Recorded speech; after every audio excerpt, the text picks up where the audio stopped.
നന്ദി, നമസ്കാരം. എന്റെ വില്ലമ്മേ, ജയ് ദക്ഷിണാഫ്രിക്ക.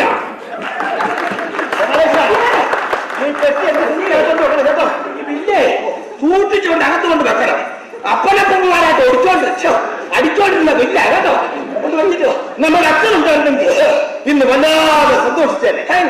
10 വർഷത്തിന് ശേഷം ആദ്യമായിട്ടാ ഈ ഉമ്മറത്ത് ഇങ്ങനെ ഒരു കലാപരിപാടി നടത്തുന്നത്. ഇവിടെ അവസാന കാലത്ത് കലാപരിപാടി നടന്നത് സമ്മതിക്കുകയല്ല. എന്റെ കല്യാണത്തിന്റെ രാത്രിയിലാ. നേരം എടുത്തപ്പോ ഈ വീട് മരണ വീട് പോലെ ശോകമുള്ളതായി. യവനെ പോലെ അനിയൻ നിനക്കില്ലാത്തത് നിന്റെ ഭാഗ്യം. അതൊക്കെ പിന്നെ മനസ്സിൽ വെച്ചോണ്ടിരിക്കാണ്. അങ്ങോട്ടെ എങ്ങനെയുണ്ടായിരുന്നു ചേട്ടത്തിന്റെ നീ ഇതെവിടെ പോയി പഠിച്ചത്? ഞാൻ പഠിപ്പിച്ചു. ഒരു കൈത്തൊഴിൽ പഠിപ്പിച്ച് കണ്ണു തെളിക്കരുത്. ജീവിതമാർഗമായിക്കോട്ടെ എന്ന് കരുതി കഴിഞ്ഞ 10 വർഷം കൊണ്ട് ഞാൻ ആകെ പഠിപ്പിച്ചത് ഈ സഹോദരന്റെ ആത്മാർത്ഥതയും സഹോദര സ്നേഹവും മനസ്സിലാക്കാതെ ആർക്കും എന്നെ കുറ്റം പറയാതെ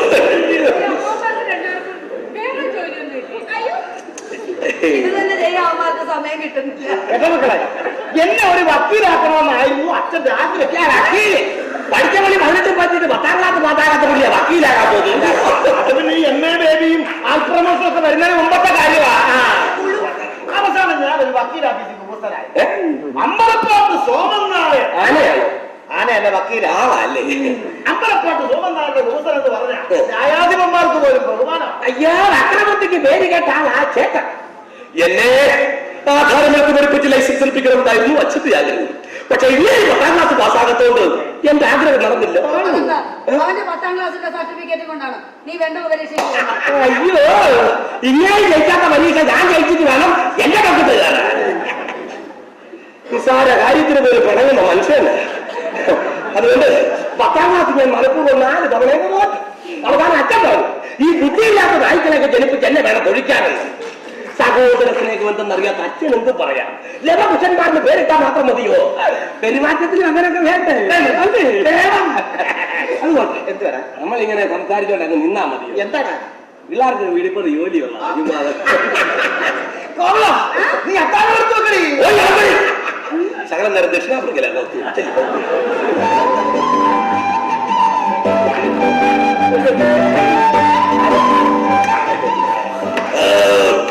ജോലിയുണ്ട്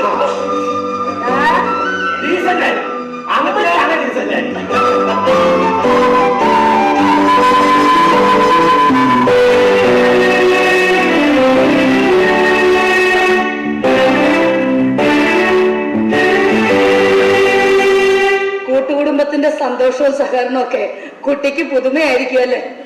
ഞാനിത് വളരെ എൻജോയ് ചെയ്യാം. ഗുണദോഷിക്കുന്നതൊന്നും പുതിയ കാലത്തെ മക്കൾക്ക് ഇഷ്ടമല്ല, അറിയാം. ഗുണദോഷിക്കുകയല്ല, ജീവിതാനുഭവങ്ങളിൽ നിന്ന് ചില കാര്യങ്ങൾ പറയുക. ഒരു പുരുഷന്റെ ജീവിതം ധന്യമാകുന്നത് വിവേകമുള്ള ഒരു പങ്കാളിയെ കിട്ടുമ്പോഴാണ്. സംസാരത്തിലും പെരുമാറ്റത്തിലും വിവേകമുള്ള പെണ്ണ് കുടുംബത്തിന് ഐശ്വര്യമാണ്. ഭാര്യാഭർത്തൃ ബന്ധത്തിൽ ചെറിയ ചെറിയ കലഹങ്ങളും അഭിപ്രായ വ്യത്യാസങ്ങളും ഒക്കെ പതിവാണ്. അത് രാത്രിക്ക് മുമ്പ് പറഞ്ഞു തീർക്കണം. അമ്മ പറഞ്ഞ് കാട് കയറുന്നതായിരിക്കും രണ്ടാളുടെയും മനസ്സിലിപ്പോ. ഈ കണ്ണുകളിലേക്ക് മാത്രം നോക്കിയിരുന്ന ഒരു ജീവിത സ്വപ്നം കണ്ടവളാണ് ഞാൻ. എനിക്ക് ഇവൻ മാത്രമേ ഉണ്ടായിരുന്നുള്ളൂ ഇതുവരെ. ഇപ്പോ എനിക്കൊരു മകളെ കൂടി കിട്ടി. എനിക്കെന്റെ മകൻ നഷ്ടപ്പെട്ടു എന്നല്ല, എനിക്കൊരു മകളെ കൂടി കിട്ടി എന്നാണ് പറഞ്ഞത്. നമ്മുടെ ജീവിതത്തിൽ ഒരുപാട് നന്മകൾ വരുന്നു വരണം. നന്മകൾ തരേണ്ടതാണ് നിങ്ങൾ.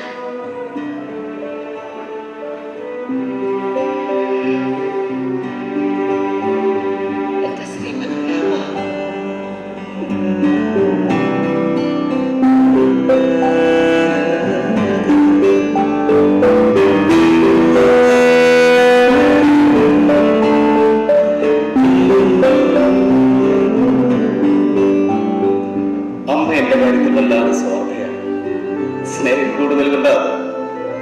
എന്തും എനിക്ക് അമ്മ തിരഞ്ഞെടുത്തു തന്നാലേ നന്നാവൂന്നൊക്കെയാണ് അമ്മയുടെ വിശ്വാസം.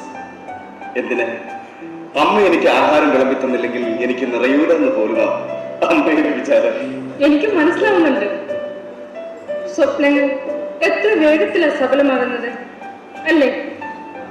നമ്മുടെ വിവാഹം ഇത്ര വേഗം നടക്കുന്നു ഞാൻ ഒരിക്കലും വിചാരിച്ചല്ല. ആത്മാർത്ഥമായി ആഗ്രഹിച്ച അത് മാത്രം നിലച്ചിരുന്നു ഏത് ആഗ്രഹവും നടക്കും. ശ്രീകലയുടെ വീടും സാമ്പത്തിക സാഹചര്യവും ഒക്കെ വെച്ച് നോക്കുമ്പോ ഇതൊരു കുടിലാണ്. നീ എന്നെ സ്നേഹിക്കാൻ കാണിച്ച, എന്റെ ജീവിതത്തിലേക്ക് കടന്നു വരാൻ കാണിച്ച ആ വലിയ മനസ്സുണ്ടല്ലോ. നീ വെറുതെ സംസാരിച്ച കാര്യമല്ല, എനിക്ക് തന്നെ വേണമായിരുന്നു. അതെന്റെ ഒരു വാശിയായിരുന്നു. സമയം കടന്നു പോകുന്നില്ല എന്നൊരു തോന്നൽ. അത്രയ്ക്ക് ധൃതിയായോ? സെക്കൻഡുകളിൽ കാത്തിരിക്കുക ഞാൻ.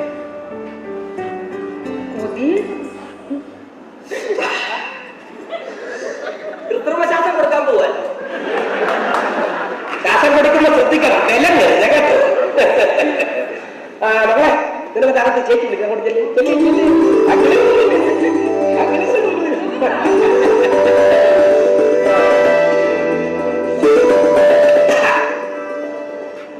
അങ്ങനെ നിന്റെ ആദ്യരാത്രിയാണ്.